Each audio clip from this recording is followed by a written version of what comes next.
Alsina, ¿qué hora es? Si no pregunto en ese tono, son las 8 de la mañana, las 7 en Canarias. Buenos días desde Onda Cero. Más de uno en Onda Cero.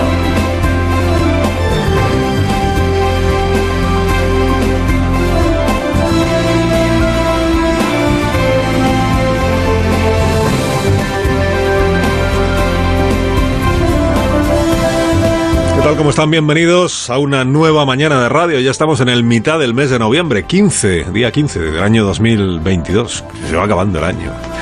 Hay debate esta tarde en el Senado, hay sesión de control, pero como no va Pedro Sánchez, porque está en Bali, y como Feijóo no pregunta nada al gobierno, porque él si no va Sánchez pues no habla, pues el debate tendrá mucho menos eco que cuando hay duelo entre ellos dos. Pero ¿qué vamos a hacer? Así son las cosas y así funcionan también o funcionamos los medios de comunicación. Tendrá menos eco, y eso que al debate de esta tarde llegará la vicepresidenta Nadia Calviño, estrella parlamentaria emergente, con el dato de la inflación del mes de octubre, dato definitivo que se va a conocer esta mañana y que será un dato más aliviado que la inflación de septiembre y más aún que la inflación del mes de agosto, lo cual al gobierno, digamos, que le reafirma en su tesis de que en lo que se refiere a la inflación vamos a mejor. En lo que se refiere al crecimiento económico es verdad que no. Eso que llega al debate, el ministro Bolaños, el ministro de la Presidencia, decidido a seguir cantando las bondades de quitarle delitos al Código Penal o cambiarlos en aras de la convivencia de los catalanes y de los catalanes con el resto de los españoles. Seguro que el ministro tendrá ocasión de explicar exactamente cuál es la relación entre una cosa y otra. Y eso que al debate llega el ministro Grande Marlaska, ministro del Interior, decidido a comprometer por enésima vez su palabra en esa afirmación que viene haciendo de que nada ilegal y nada trágico, ningún hecho trágico, sucedió en la parte española del puesto fronterizo de Melilla el pasado día 24 de junio. Ojo a esta cuestión. Bueno, si alguien pensó que el asunto de Nador o de Nador Melilla, lo que ocurrió el día 24 de junio, bueno, lo que ocurrió, la muerte de 23 inmigrantes, 23 o más, porque estamos a mediados de noviembre y aún no se sabe ni siquiera cuántas personas murieron aquel día, asfixiadas o aplastadas. Si alguien pensó que este asunto había quedado ya olvidado por la nueva tormenta política que empezó el jueves con lo de la sedición y tal, abandone toda esperanza, porque hay dos instituciones que todavía no han dicho su última palabra. Una es la Fiscalía, que tiene ya la respuesta del Ministerio del Interior a su último requerimiento sobre los vídeos y que tiene que tomar decisiones en breve sobre qué pasa con este procedimiento, si hay o no hay causa para seguir adelante, ¿no? Y otra es el Defensor del Pueblo, que discrepa de algunas de las explicaciones que dio la Secretaría de Estado de Interior en el primer momento. El Defensor del Pueblo, documento conocido ayer, da por probado, esto ya se sabía, da por probado que agentes marroquíes actuaron en suelo español. Y el Defensor del Pueblo en realidad no entiende muy bien, como no entienden muchos mandos policiales, por qué se niega esto cuando el propio ministro en su día reconoció que en situaciones extremas, y esta le parece que lo fue, se produce una cooperación entre ambas policías que incluye esta labor de gendarmes marroquíes en territorio español. El Defensor del Pueblo da por hecho que eso sí sucedió, que actuaron en suelo español y que les fueron entregados por parte de la Guardia Civil inmigrantes que ya habían alcanzado nuestro territorio. Esto es lo que el PSOE, cuando estaba en la oposición, llamaba devoluciones en caliente, y desde que está en el gobierno prefiere llamarlo rechazos en frontera. Pero es lo mismo, acaba usted de entrar en territorio español, usted está en situación irregular, yo lo devuelvo inmediatamente, se lo entrego a la policía marroquí. Lo que no llega a concretar el Defensor del Pueblo, porque no tiene elementos para concluir en ese sentido, es en qué situación física se encontraban estas personas que fueron devueltas. Sí niega, y esta es la discrepancia con lo que dijo Interior en su momento, sí niega que la Guardia Civil no tuviera constancia del riesgo en el que se encontraban los inmigrantes amontonados. En eso sí le lleva la contraria al Ministerio del Interior. El Ministerio, que ha dicho, una vez que ayer se conoció esta discrepancia, ¿no?, sobre qué sabía la Guardia Civil de lo que estaba ocurriendo y qué capacidad tenía, por tanto, para medir la situación de riesgo en que estaban esas personas. El Ministerio lo que alega es que este informe que se conoció ayer, en realidad, se basa en las informaciones que proporcionó el Ministerio hace ya muchas semanas y que la semana pasada han sido actualizadas esas explicaciones. Se le ha dado explicación más detallada al Defensor del Pueblo sobre las dudas o consultas o lagunas, digamos, que pudiera tener. Pero bueno, conclusión en términos políticos de esta historia. Primero, que aún no ha terminado, y segundo, que en este momento hay marejada, no lo llamemos todavía tormenta, marejada entre Ángel Gabilondo y el ministro Grande Marlaska. Dijo ayer la ministra portavoz Isabel Rodríguez, y dijo bien en su muy comentada entrevista en este programa, dijo bien que el Parlamento es la institución legítima para modificar el Código Penal. Y así es. Y que el procedimiento que han emprendido los grupos gubernamentales para cambiar delitos y penas es un procedimiento perfectamente democrático. Y en efecto lo es. La potestad de la mayoría parlamentaria para modificar los tipos penales no es discutible. Las razones del presidente del gobierno para impulsar esa reforma sí son discutibles. El hecho de que tenga negociados los términos de esas reformas, negociados, aunque poco a poco se vaya ejecutando la coreografía de los anuncios, con quienes promovieron la embestida contra la Constitución hace 5 años, eso también es discutible, claro, ¿cómo no lo va a ser? El hecho de que pactes la reforma de los delitos con aquellos que los cometieron, o que forman parte del partido político que dirige uno de los que los cometieron. Eso y la vía exprés que ha elegido el gobierno para torear al Consejo General del Poder Judicial en un asunto tan relevante como es la reforma del Código Penal, que habrían pensado los 3 ministros jueces si un gobierno hubiera hecho eso cuando ellos eran vocales del Consejo del Poder Judicial.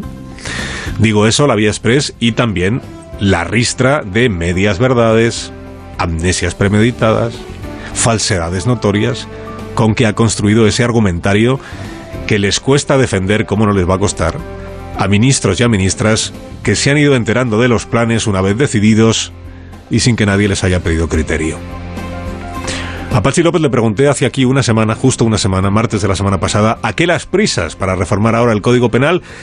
Y Patxi López, portavoz parlamentario, negó la mayor, que diría un tertuliano. ¿Tienen ya redactada la propuesta para la reforma del delito de sedición, que parece que les quema ahora las manos? No, a nosotros no nos quema nada. No, igual les quema a otros, o lo utilizan otros para intentar quemarnos. No les quemaba las manos, pero mire, han pisado el acelerador parlamentario ahora en este empeño de que la sedición sea borrada del Código Penal ya para el próximo año, o sea que todo esto esté aprobado antes de que termine el 2022. El gobierno quiere resolverlo todo a la vez. Dice, todo esto que pase cuanto antes, todo a la vez, los presupuestos, el Código Penal y los nuevos impuestos a las energéticas y a la banca. Hay que agradecerle que al menos no disimule. O sea, qué mejor forma de admitir que todo está relacionado que votar a la vez las cuentas de la ministra Montero y las rebajas de penas para los de Esquerra Republicana. Que, como ayer dijo aquí la ministra portavoz, tienen al gobierno central muy satisfecho, los de Esquerra, porque ahora cumplen las normas democráticas. Cuánto mérito. Habrá que reconocérselo, ¿eh? Que cumplan las leyes como el resto del país. Bueno, lo último, como contamos ayer aquí, es lo de la malversación. Aliviar las penas de los malversadores, o presuntos malversadores, alegando que aunque utilizaran el dinero público, el dinero de todos, para fines ilícitos, si no se enriquecieron ellos personalmente al hacerlo, merecen entonces un trato penal más suave. Inició ayer la defensa de esta nueva emergencia penal, o esa impresión dio la ministra juez Margarita Robles. Porque evidentemente no es lo mismo el corrupto que se lleva el dinero a su bolsillo que aquel que no se lleva el dinero a su bolsillo. Y en este momento la regulación que hay es una regulación que es igual y que por tanto no es justa. No es lo mismo, dice la ministra, el corrupto que se lo queda, que el corrupto se entiende que no se lo queda. Hombre, claro, no es lo mismo, pero el asunto es ¿qué es más grave? O sea, que cabría pensar que depende del uso que le vaya a dar al dinero público ese que no se lo queda, ¿no? Ejemplos que se nos pueden ocurrir. Pongamos que un vicepresidente de la Generalitat de Cataluña distrae, que te digo yo, 100.000 euros del presupuesto de su departamento. Dices, ¿es más grave si lo ingresa en una cuenta personal suya en Suiza o si paga con ese dinero la arremetida contra los derechos políticos del resto de los ciudadanos? ¿Es más grave? ¿Nos parece más grave, menos grave, igual de grave? Ese es un debate interesante este. Este es el nuevo estribillo que está empezando, que es el de, a ver, corrupción es llevártelo tú calentito. O tú o algún amigo tuyo. Pero, gravedad máxima para esa corrupción. Ahora, destinar unos cuantos miles de euros del dinero público a comprar voluntades o a sustanciar un referéndum ilícito, pongamos por caso, entonces eso ya no es exactamente corrupción. Eso es solo administrar mal los recursos públicos y por eso merece menos pena. Aunque por el camino el administrador haya corrompido las instituciones, haya engañado a los contribuyentes, se haya apropiado indebidamente de la Generalitat de Cataluña, que esto es lo que hicieron políticamente al menos, los dirigentes de entonces? Claro, es un debate interesante. Pongamos otro ejemplo, otra situación hipotética. ¿Qué te digo yo? Un ministro del Interior que destina dinero público, recursos públicos de la seguridad del Estado, para financiar la colocación de un topo al ex tesorero de su partido con el fin de torpedear una investigación judicial, de encontrar y destruir las pruebas que puedan incriminar a... Es una situación hipotética, ya les digo. Eso es igual de grave que si se quedara el dinero para él, que si es más grave, es menos grave. Es un debate interesante, no me diga usted que no. Este que viene, y que se va a resolver rapidísimamente en el Congreso de los Diputados. La reforma de la malversación. Debe de ser que la malversación, diluirla o aguar la malversación, también fue un compromiso que asumió en su investidura el presidente Sánchez, ¿no? De estos compromisos que ahora todos sus ministros recuerdan vivamente, los tienen grabados ahí a fuego en la cabeza, aunque no estuvieran en el discurso de investidura, aunque no estén en el programa de gobierno que se pactó con Podemos, por supuesto en el programa electoral. Los ministros ahora los recuerdan vivamente esos compromisos, pero hasta anteayer negaban que estuvieran encima de la mesa, ¿no? Todas estas reformas que se anuncian ahora van en la misma dirección. Y todas van a beneficiar a los mismos. Ahora la preocupación del gobierno es a ver si nos vamos a pasar de frenada y además de beneficiar a los que queremos beneficiar, vamos a beneficiar a condenados por corrupción de otros partidos políticos, que te digo yo, del PP, por ejemplo. Julián Muñoz, dice hoy el diario ABC, que también. Pero bueno, ni siquiera se preocupa ya, o se ocupa ya, o se molesta ya en desmentir el gobierno que en efecto los destinatarios de estas reformas legales son los que son. Son quienes ya delinquieron. Porque a eso se refiere cuando dice que esto mejora la convivencia entre los catalanes.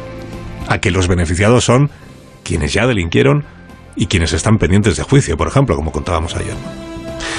Claro, ¿en qué quedó entonces? ¿Se esté a favor o en contra de estas reformas penales?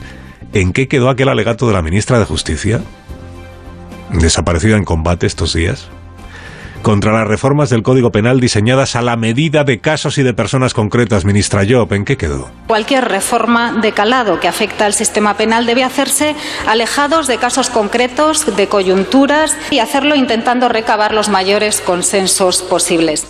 Alejada de casos concretos y de coyunturas. Ya, casos concretos. El señor Llobé, el señor Salvador, la señora Garriga, pendientes todos ellos de juicio por presunta malversación. Qué trago debe ser a veces ser ministra y encima de Justicia. Carlos Alsina en Onda Cero.